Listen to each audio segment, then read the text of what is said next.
Hello అందరికీ. So ఇవాళైతే నేను vegetable పలావ్ని మసాలాతో ఎలా చేసుకోవాలి అనేది చూపిస్తాను. సో ప్రాసెస్లోకి వెళ్ళిపోతే మనము 1 కప్పు రైస్ అయితే తీసుకున్నాము. దాన్ని శుభ్రంగా కడిగి పక్కన పెట్టుకోవాలి. ఇప్పుడు మసాలాను అయితే ప్రిపేర్ చేసుకుందాం. దానికోసం ఒక మిక్సీ జార్ తీసుకొని అందులోకి అల్లం, కొత్తిమీర, వెల్లుల్లి, ఎండు కొబ్బరి, ఆనియన్స్ అన్నీ వేసుకొని ఫైన్ పేస్ట్ లాగా చేసుకోవాలి. సో దీన్ని పక్కన పెట్టుకుందాము. మనము ఇంకా పలావ్ ప్రాసెస్లోకి అయితే వెళ్ళిపోదాము. సో దానికోసం నేను వెజిటేబుల్స్ ఇక్కడ ఉన్నవి తీసుకున్నాను. సో వంకాయ, beans, onions, carrot, meal maker and tomato, ఆలు పీల్ చేసుకొని తీసుకున్నాను. అలాగే బఠానీ కూడా తీసుకున్నాను.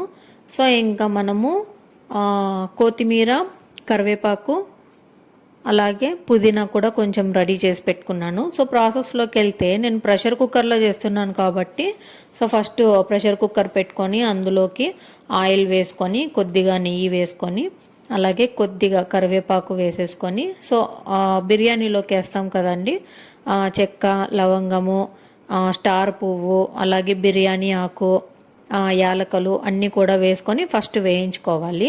సో ఇవి వేగిపోయిన తర్వాత మనము వెజిటేబుల్స్ అన్నీ రెడీ చేసి పెట్టుకున్నాం కదా కట్ చేసుకొని, సో అవన్నీ కూడా 1 బై 1 ఇందులోకి వేసేసుకోవాలి. సో వేసుకున్న తర్వాత వీటిని మనము ఒక 30% వరకు ఉడికించుకోవాలన్నమాట. ఇప్పుడు చూస్తున్నారా, మొత్తం అన్నీ కూడా వేసేసుకున్నాము 1 బై 1. సో ఇవి 30% ఉడికేంత వరకు మనము ఇలా కలుపుతూ ఉండాలి. సో ఇప్పుడు మనము ఈ పలావ్కంతా సరిపోయేలాగా సాల్ట్ని అయితే యాడ్ చేసుకుందాం. అలాగే మనం పేస్ట్ చేసి పెట్టుకున్నాం కదండి మసాలా, అది కూడా 2 టేబుల్ స్పూన్స్ అయితే వేసేసాను.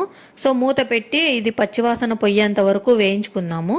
ఇప్పుడు మనము నానబెట్టుకున్న రైస్ ఇందులోకి వేసేసుకుందాము.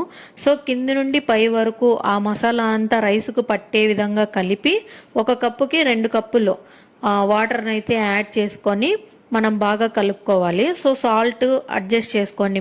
మీకు కారం కావాలనుకుంటే పచ్చిమిర్చిని నిలువుగా కట్ చేసుకొని అయితే వేసుకోవచ్చు. నేను ఇక్కడ మా పిల్లలు తింటారనే ఉద్దేశంతో వేయలేదన్నమాట. సో అలానే పుదీనా, కొత్తిమీర కూడా యాడ్ చేసేసుకోవాలి. ఇప్పుడు బాగా మిక్స్ చేసేసుకొని ప్రెషర్ మూత పెట్టేసి సో ఒక్కటంటే 1 విజిల్ వచ్చిన తర్వాత దింపేసుకొని 5 మినిట్స్ పక్కన పెట్టి ఎయిర్ అంతా తీసేసి మనము సర్వ్ చేసుకుంటే వెజిటేబుల్ పలావు మసాలాతో అయితే రెడీ అయిపోతుంది. సో ఇది ఫ్రెండ్స్ ఈ వీడియో కనుక మీకు నచ్చినట్లయితే లైక్ చేయండి. మీరు కూడా ఒకసారి ట్రై చేసి ఎలా వచ్చిందనేది కామెంట్ చేయండి.